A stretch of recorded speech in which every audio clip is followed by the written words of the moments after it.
हराम में शैतान लज्जत रख देता है, हराम में शैतान लज्जतें रख देता है, इसलिए वो ना चाहते हुए भी उसको करवा देता है। उससे जिससे पाखाना की तरफ महक आ रही हो उसको उसमें क्या लज्जत रहेगी, मगर शैतान ने लज्जतें रख दी है।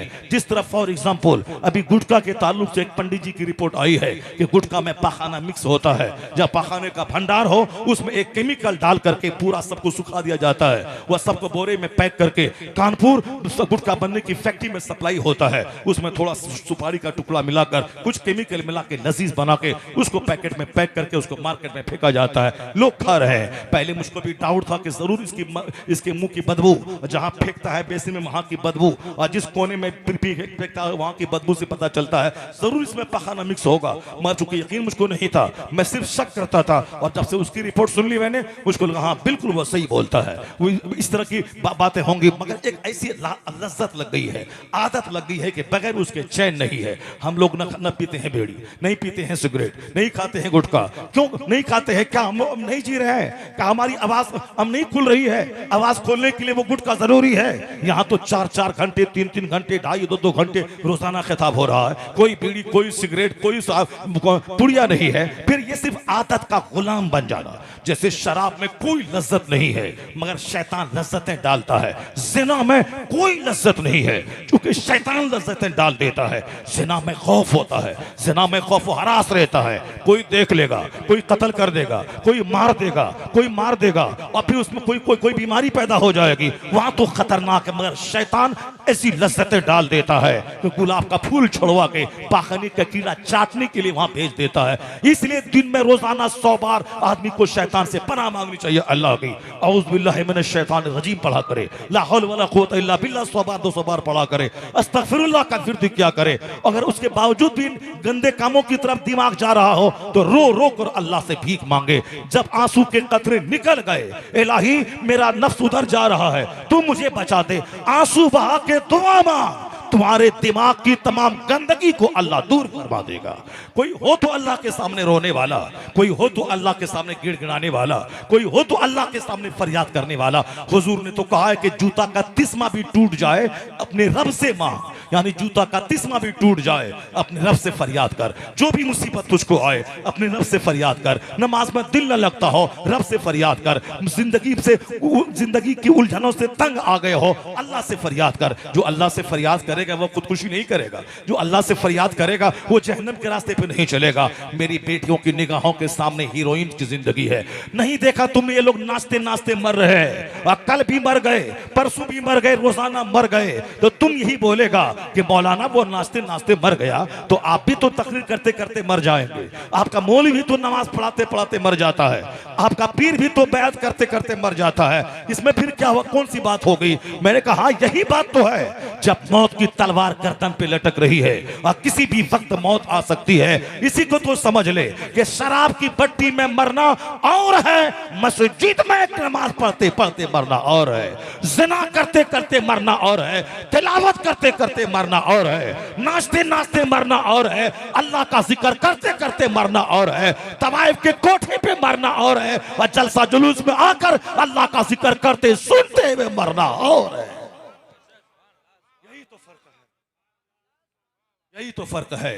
इसलिए जिंदगी में जब किसी भी टाइम अचानक मौत आ सकती है तो अच्छे अच्छे काम किया कर, अच्छे काम किया कर। जहां गलती हो जाए फौरी रुजू कर ले, अल्लाह की बारगाह में आ जा, सच्ची तौबा करके या अल्लाह मुझसे खता हो गई, मुझको माफ कर दे। बंदा है, बंदा से खता का सरजद हो जाना यह समझ लें कि बंदे की कमजोरी है। खता हो जाए फिर लौट आ जा, उस खता पर अकड़ के मत रह, खता पे बिल्कुल जिद करके मत रह जा। यह शैतान की आदत है और तुम्हें कुफ्र के करीब तक लेके चला जाएगा शैतान। इसलिए आदमी वही है जो गलती हो जाए फौरी रुजू कर ले, फौरी तौबा कर ले। शाबान का महीना तौबा का शानदार महीना है। रजब का महीना गुजर गया जिसको अल्लाह का महीना कहा जाता था। शाबान मुस्तफ़ा का महीना है, सर रहमत दो आलम का महीना है। इस महीने में 2-4 रोजे रख लें ताकि रमजान के रोजे रखने की आदत लग जाए। वरना रमजान का रोजा जब रखेंगे आप, कभी गलती से आप पानी पी लेंगे, कभी गलती से नाक में पानी चढ़ा लेंगे वजू में, तो 2-4 दिन रोजा रख लें रमजान से पहले ताकि आदत लग जाए। कि इफ्तार करने का, सहरी खाने का, वजू करने का, गुस्ल में नाक पानी अंदर ऊपर न चढ़ाने का, वजू करने में कुल्ली करते वक्त हल्के के अंदर पानी न ले जाने का कम से कम प्रैक्टिस हो जाए। हदीस में आया है कि सरकार दो जहां इस्लाम शाबान में इस कदर कसरत से रोजा रखते थे, मखदूम कायनात सैयदा आयशा कहती हैं ऐसा लगता था कि अब हुजूर रोजा छोड़ेंगे ही नहीं। यानी शाबान से ज्यादा कसरत से रोजा किसी महीने में हुजूर नहीं रखते थे। इस महीने में चूंकि शाबान रमजान की तैयारी का महीना है और रमजान हुजूर फरमाते मेरी उम्मत का महीना है। क्या मतलब? उम्मत की बख्शिश का महीना है। रमजान गुजरे और अपने आप को न बख्शवाए, ये तो बदबख्ती की दलील है। उसकी नाक मिट्टी में मिल जाए। हुजूर ने फरमाया है जिस जो रमजान को पाए और बख्शिश न करवाए। रमजान में इफ्तार के वक्त दुआ कबूल होती है, सहरी के टाइम में दुआ कबूल होती है। इफ्तार खाने से पहले 10 मिनट पहले बैठ जाएं, 100 बार 200 बार दरूद शरीफ पढ़ लें और खूब आंसू बहा बहा के दुआ करें, उस वक्त दुआ कबूल होती है। सहरी से आधा घंटा पहले उठ जाएं, उस उठने के बाद वजू करके 2-4 रकात नमाज पढ़ लें, तहज्जुद की नमाज पढ़ लें और फिर उस वक्त रो रो के दुआ करें। दुआ की कबूलियत की शानदार घड़ी रात में तहज्जुद का वक्त होता है, यानी रात ढलने के बाद, और दिन में सबसे बेहतरीन घड़ी वो है रमजान हो तो इफ्तार के टाइम में, और सुबह सवेरे फजर की नमाज के बाद मस्जिद में ही रहे आदमी और अल्लाह का जिक्र करता रहे यहां तक कि सूरज चढ़ जाए। 20 मिनट के बाद आफताब तुलू होने के 2 रकात नमाज़े इशराक अदा करे, वह एक हज और एक उम्रा का सवाब लेके भी आएगा। और इशराक के बाद जो दुआ होती है वो दुआ कबूल होती है। चाश्त के बाद जो दुआ होती है वह दुआ कबूल होती है। फुर्सत ही कहाँ है? चौक पे आधा घंटा से पड़ा हुआ है, घूम रहा, दूसरों का मुंह देख रहा है, इसकी फुर्सत है। मगर 20 मिनट बैठकर अपनी जिंदगी और अपनी तकदीर को बदलवाने के लिए अल्लाह के हुजूर रोने की फुर्सत नहीं है। रात रात भर नाच गाने देखना, धारावाहिक देखना, फिल्में देखना, उसकी फुर्सत है। मगर रात में कम से कम 10-20 मिनट के लिए जाग करके तो सजदे में रो कर अपनी जिंदगी को संवारने की, भीख मांगने की फुर्सत नहीं है। ये सारी चीजें वो मशकूक ग़िज़ा, मुश्तबा ग़िज़ा, हराम ग़िज़ाओं का असर है कि नेकी में दिल नहीं लगता, नेक जगहों में दिल नहीं लगता, अच्छी बात सुनने में दिल नहीं लगता। इसलिए इस्लाम जबरदस्त जोर देता है ग़िज़ाओं की इस्लाह पे, हलाल खोरी पर। बाल बच्चों के मजाज बिगड़ गए, औरतों के मजाज बिगड़ गए, सिर्फ हराम खोरी का नतीजा है। और दूसरा कल्चर, आदमी का दिमाग जिससे करीब रहता है उसकी नकल करता है। हम आलिमों की तकरीर से करीब साल में 1 दिन रहे, फिल्म से करीब रोजाना रहते, इसीलिए दिमाग में आता है कि उस नेता की तरह बाल रखें, उस हीरो की तरह बाल रखें, उस हीरो की तरह हाथ में धागा बांधें, उस हीरो की तरह गले में चैन पहने, यानी हीरो को। और जो हीरो को जिंदगी में कोई इंजॉय ही नहीं पाया, जिसको देखकर मेरा बेटा रिलैक्स होना चाहता है, इंजॉय करना चाहता है, जिंदगी की मस्ती हासिल करना चाहता है, तुझे क्या खबर मेरे लाल उस पर्दे में, वहां पे क्या है, पर्दे पे आके नाचना, 2.5 घंटा मेकअप करके डांस करना, और करोड़ों आदमी उसी तस्वीर को देख करके मस्ती ले रहा है। और जो मेकअप करके डांस किया है वो तन्हाई में कितने रोता है, कितनी जिंदगी से झुंझला के वो जहर खा रहा है, तुझे क्या खबर। सुशांत सिंह राजपूत जान दे दी, जिंदगी में सुकून नहीं मिला। वह बंबई में हीरोइन नाचने वाली, करोड़ों कमाने वाली, जिसकी पैरवी करके मेरी बेटियां जींस और टी शर्ट पहनती हैं, उन्होंने जिंदगी से तंग आकर जान दे दी, जहर खा के मर गया। तुम्हें क्या खबर। लता मंगेशकर के घर में डायमंड है, उसके घर में गोल्ड है, उसके घर में सिल्वर है।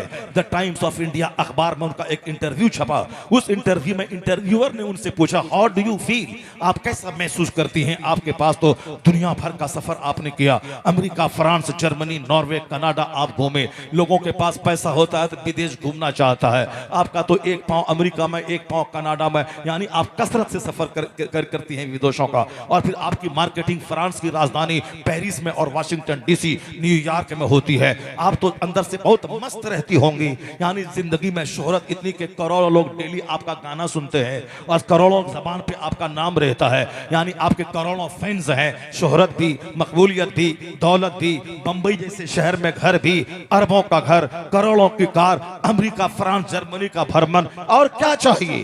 दौलतमंद होना लोग क्यों चाहते हैं, आराम से रहे, पैसे की किल्लत ना हो, बंबई में घर रहे, समंदर के किनारे घर रहे, अमेरिका घूमे, ये सारी दौलत आपके पास है। हाउ डू यू फील, कैसा महसूस कर रही है। उनका जवाब सुनिए, थर्रा जाएगा दिल, उनका जवाब सुनिए, हिल जाएगा दिल।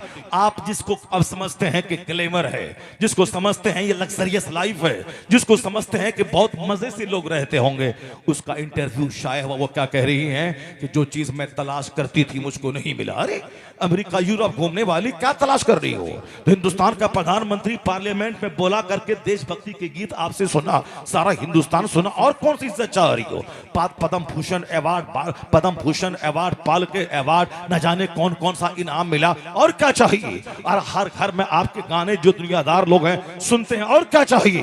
बंबई में पौष इलाके में घर, और क्या चाहिए? गवर्नमेंट ऑफ बंबई ने अपना फैसला बदल के तुम्हारे घर को टच नहीं किया, अगरचे वो जगह रास्ते में आ रही थी, बंबई गवर्नमेंट ने कहा कि तुम्हें इससे अच्छा घर बना के देंगे, तुम उसको खाली कर दो, बोली अब मैं चली जाऊंगी बंबई छोड़कर। तो गवर्नमेंट ने घिघिया के कहा कि नहीं नहीं, बंबई छोड़ के मत जाओ, तुम हमारी आबरू है, बोले हिंद है, यहीं रहो, मैं अपना सड़क टेढ़ी कर लेता हूं। सड़क टेढ़ी की तेरे घर को टच नहीं किया, और कौन सम्मान चाहिए? बंबई कलकत्ता घूमने वाली वो क्या कहती है? नहीं लगता है दिल। कितने अपने गाने सुनो, कितनी अपनी फिल्में देखो, कितने कितने मैं बंबई और अमेरिका और फ्रांस में घूमूं, दिल नहीं लग रहा है।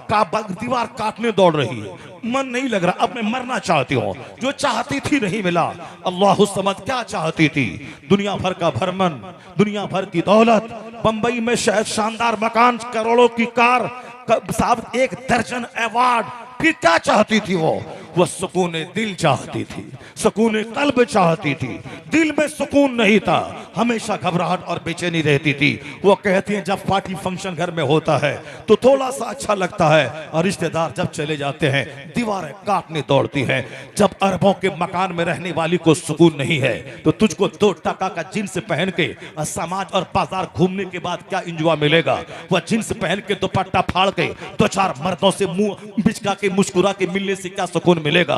2-4 मोबाइल में 2-4 लड़कों से बात करने में क्या सुकून मिलेगा? ये साहब 2-4 लड़कों का हाथ पकड़ के कोचिंग सेंटर में 2-4 बच्चों का मुंह काला करने के बाद क्या सुकून मिलेगा? वहां इज्जत है, शोहरत है, दौलत है, करोड़ों की कारें हैं, फिर भी सुकून नहीं है। पता चला कि इंजॉय करना का नाम ये नहीं है कि इस इस्लाम मुखालिफ गतिविधि में लगे और सुकून मिल जाए। नहीं रखा अल्लाह ने सुकून नाचने में, नहीं रखा अल्लाह सुकून गाने में, नहीं रखा अल्लाह ने सुकून अमेरिका यूरोप घूमने में, नहीं रखा अल्लाह ने सुकून कश्मीर का डल झील और ऊटी का पहाड़ देखने में, नहीं रखा अल्लाह ने सुकून कार में और बंगले में और गाड़ी में और नाचने में और गाने में। ये सुकून है कहां? अला बिज़िक्रिल्लाह तत्मइन्नुल कुलूब। कुरान कहता जान ले, सुकून वहां है जहां अल्लाह का जिक्र है, जहां तिलावत है, जहां इबादत है, जहां मुहासबा है, जहां मुराकबा है, जहां खुदा का जिक्र है। किराए के घर में क्यों न रहे, अल्लाह बादशाहों जैसा इत्मीनान क़ल्ब अता कर देता है। असल में सुकून वहां है जहां आप तलाशी नहीं करते, सुकून वहां है जहां सादगी है। ख्वाहिशात का जंगल ना पाले कि हम भी अपनी बेटी की शादी में वैसा ही करेंगे जैसा उसने किया है। नहीं नहीं, आज अमेरिका में जब बच्चे जान देने लगे, वहां के लोग कहते हैं government simplicity is the part of life. जिंदगी का हिस्सा है सादगी, खाने में सादगी, मकान बनाने में सादगी, कपड़ा पहनने में सादगी, साफ तालीम बच्चों को दिलाने में सादगी। ऐसा नहीं कि कर्ज के बोझ में दब करके दूसरों से मुकाबला करें, मर जाएंगे सिवाय जहर खाने, फांसी पे लटकने या घुट घुट के जीने के कोई रास्ता नहीं है। और वो काफिरों के मुल्क में अब वहाँ सादगी पे जोर दे रहे हैं। यहाँ हिंदुओं के यहाँ अब शादियाँ फंक्शन पार्टी में न होकर के अब मंदिरों में हो रही हैं। चाइना जापान में वहाँ साहब कोर्ट मैरिज का रिवाज पड़ रहा है। दोनों मियाँ भी गए वहाँ कोर्ट में, उन्होंने 1000 रुपये की फीस भरी, शादी की और घर चले आए। ये जो 10-10 करोड़ रुपए नाचने गाने खिलाने पिलाने गाड़ी सजावट में खर्च हो रहे हैं, ये हिंदुस्तान में ही हो रहे हैं। दूसरे मालिक के लोगों ने छोड़ दिया, नहीं सिंपल, वरना कर्ज के बोझ में दब जाएंगे, जहर खाना पड़ेगा, फांसी के फंदे पर लटकना पड़ेगा। इस्लाम आसानी का मजहब है, इस्लाम दीन फितरत है। हुजूर ने प्रैक्टिकल करके बता दिया कि कैसे जिया जाता है। 2-2 महीने तक हुजूर के घर में आग नहीं सुलगती थी। सरकार दो जहां के घर में 2-2 महीने तक आग नहीं सुलगती थी। वो चाहते तो रोजाना 3 टाइम आसमान से खाना आ जाता जन्नत से, लेकिन सरकार को चूंकि प्रैक्टिकल में दिखाना था लोगों को कि हमने किस तरीके से इख्तियारी तौर पर फक्र को कबूल किया है। अल्लाह ने कहा था कि महबूब आप चाहें मैं सोने का पहाड़ आपके पीछे चला दूं, ओहद पहाड़ सोना बनकर आपके पीछे चले, लेकिन हुजूर ने कहा था नहीं नहीं ए रब्बुल आलमीन, हम एक दिन की रोजी दे ताकि मैं खाऊं, तेरा शुक्र अदा करूं, और दूसरे दिन मैं फाका करूं और सब्र क्या करूं। यही सरकार दो जहां की जिंदगी का मामूल था। 2-2 महीने तक आग नहीं सुलगती थी। सैयदा आयशा फरमाती हैं, रायतुल हिलाल सुम्मा रायतुल हिलाल अल उखरा, चांद देखती, दूसरे महीने का चांद देखती, यहाँ तक कि हुजूर के घर में चूल्हे में आग नहीं सुलगती। पूछा कि आप मखदुमा कैसे गुजर बसर होता था? कहा कि बस खजूर और पानी पे इल्ला सौदान, 2 काली चीज, पानी और खजूर। और पड़ोस में एक शख्स था जो कभी कभार बकरी दूह कर दूध भेज दिया करता था, तो हुजूर उस दूध को खुद नहीं पी के मुझे दे दिया करते थे। अब सरकार दो जहां सलाम ने सिंपल रह के अपने गुलाम को पैगाम दिया, ये दुनिया एक आर्जी ठिकाना है, असल आराम तो जन्नत में करना है, वहां आराम करना है। सरकार के घर में सादगी को देखकर उमर फारूक रोने लगे। चटाई पे बिस्तर नहीं था हुजूर के जिसमें अक़दस पे चटाई के निशानात उभर आए। सरकार उठकर बैठ गए। कहा उमर क्यों रोते हो? कहा सरकार आपकी सादगी नहीं रुलाया। ईरान और रूम के बादशाह ये सोने चांदी के तख्त पर बैठे, रेशमो कमखाफ के बिस्तर पे रहे, और कायनात का महबूब मालिक व मुख्तार ये सादगी के साथ सोए के चटाई पे बिस्तर तक नहीं है। हुजूर ने कहा कि उमर तुम राजी नहीं उस बात से? मैंने दुनियादारों के लिए छोड़ दिया है, अपने लिए आखिरत को पसंद कर लिया है। अकाली सलाम की जिंदगी का जो रंग है सादगी है। आप भी सादगी अपना के देख लें। ताकत है कि हम 10,000 रुपए मीटर का कपड़ा पहन सकते हैं, लेकिन हुजूर ने क्या कहा? जो ताकत के बावजूद सिंपल कपड़ा पहने, यानी पेचीदा कपड़ा पहनना छोड़ दे, कीमती कपड़ा पहनना छोड़ दे, हुजूर ने कहा अल्लाह उसे जन्नत में रेशमी लिबास पहनाएगा। सुभान अल्लाह। ताकत है मगर उसके बावजूद सादगी। हुजूर ने कहा जो हक पर है, मैं हक पर हूं, सामने वाला मुझको पतंग कर रहा है, मैं लड़ सकता हूं, मैं हक पर हूं। और हुजूर को लड़ाई इतनी नापसंद थी, झगड़ा इतना बुरा लगता था, हुजूर ने कहा जो हक पर रहने के बावजूद लड़ाई छोड़ दे, अल्लाह उसकी इज्जत को बढ़ा देता है। सुभान अल्लाह। यहां तो हक पर ना रहने के बावजूद जबरदस्ती लड़ाई है, खींचना है जबरदस्ती, और यहाँ पैसा नहीं है तो भी कर्जा ले करके लिबास का मुकाबला करना है, और वहाँ इख्तियारात की मौजूदगी में जो ऐसा करे। ये है जिंदगी में खुशहाली के रंग चढ़ाने के लिए सरकार दो जहां इस्लाम की सीरत का मुताला करना होगा। सरकार दो जहां की एक बीवी के यहाँ आपका क़याम है, दूसरी बीवी ने खाना बना के भेज दिया। सैयदा आयशा ने एक तमाचा मारा उस कनीज के हाथ में, तो सारा दाना नीचे गिर गया। हुजूर की जगह कोई दूसरा शख्स रहता तो अपनी बीवी को उस वक्त सख्त और सुस्त कहते और उसे मारते भी, क्योंकि तुम भी मेरी बीवी, वो भी मेरी बीवी, अगर खाना बना के पहले वो भेज दिया तो तुमने उसकी कनीज को क्यों मारा? मगर हुजूर ने सैयदा आयशा को कुछ नहीं कहा। सरकार नीचे बैठ गए, जितने टुकड़े टूटे थे प्याले के सबको जमा करना शुरू किया, और जब आपने कुछ बोला भी उस कनीज से कहने लगे कि देखो तुम्हारी अम्मी को गुस्सा आ गया। हुजूर ने इतना कनीज से कहा, सैयदा आयशा से कुछ नहीं कहा, और टूटे हुए टुकड़े को जमा करना शुरू कर दिया। सैयदा आयशा का सीना हिल गया। हुजूर की इस खामोशी, हुजूर के इस सब्र को देखकर सीना हिल गया। सामने आ गई का सरकार गलती हो गई, अब इस गलती की तलाफी क्या होगी? हुजूर ने कहा कि इसी तरह के बर्तन में इसी तरह का खाना, ये तुम्हारे जुर्म की तलाफी है। सैयदा आयशा ने बाजार से उसी तरह का बर्तन मंगवाया, उसी तरह का खाना तैयार करवाया, उनके घर में भिजवाया। ये हुजूर की खामोशी ने दिल को हिला दिया। खामोशी से दिल हिल जाता है, सब्र से बिगड़ा हुआ माहौल बन जाता है। और यहाँ तो नहले पे दहला है, तुम अगर सही नहीं रही मैं तलाक दे दूंगा। और वो बोलती है कि तुम एक बाप का बच्चा हो तो तलाक दे दो, अगर एक बाप का बच्चा हो तलाक दे दो। फिर क्या होता है? धड़ल्ले से तीनों गोली दाग दी जाती है, इधर से भी गर्मी उधर से भी गर्मी, घर जलकर राख हो जाता है। हुजूर की जिंदगी से क्या पता चला? सब्र नरमी, सब्र नरमी, सब्र नरमी। इन्नल्लाह रफीकुन युहिब्बुर रिफक, अल्लाह रफीक है, नरमी को पसंद करता है। युअती अला रिफक माला युअती अला उनुफ, नरमी पर अल्लाह वो देता है जो सख्ती पर नहीं देता है। जिस घर में तकरार, जिस घर में लड़ाई, जिस घर में गर्मी, बरकतों से महरूम है वह घर। जहां है नरमी, जहां है नरमी, जहां है सॉफ्टनेस, जहां है सब्र, जहां है तहम्मुल, जहां है कुव्वत बर्दाश्त, उस घर में रहमतों के खजाने नाजिल होते हैं। अल्लाह तबारक व तआला हमको और आपको सबों को अपने घरों में दीन और सुन्नियत का माहौल पैदा करने की तौफीक अता फरमाए। जरा जोर से बोले ना आमीन। आप लोग थक गए क्या? हैं? 4 घंटे की तकरीर बोले थे, 4 घंटे सुनेंगे, अभी 2 घंटे ही में आप थक गए। और हमारे महमूद भाई बोले थे नहीं नहीं मजमा मेरा नहीं भागता है, आपकी तकरीर सुन के ही लोग जाएंगे। वो सब नेचुरल सिस्टम जिस पर बहस हुई, ये नेचुरल सिस्टम के खिलाफ है। 1-2 बजे के बाद लोगों का रुकना नहीं होगा। नेचुरल सिस्टम यही है कि चाहे 1000 बड़ा से बड़ा खतीब आ जाए। वो सरकार ताजुश शरिया थे जिनके नाम पे लोग 10 घंटे बैठकर इंतजार करते थे, एक झलक देखने के लिए मुंतजिर रहते थे।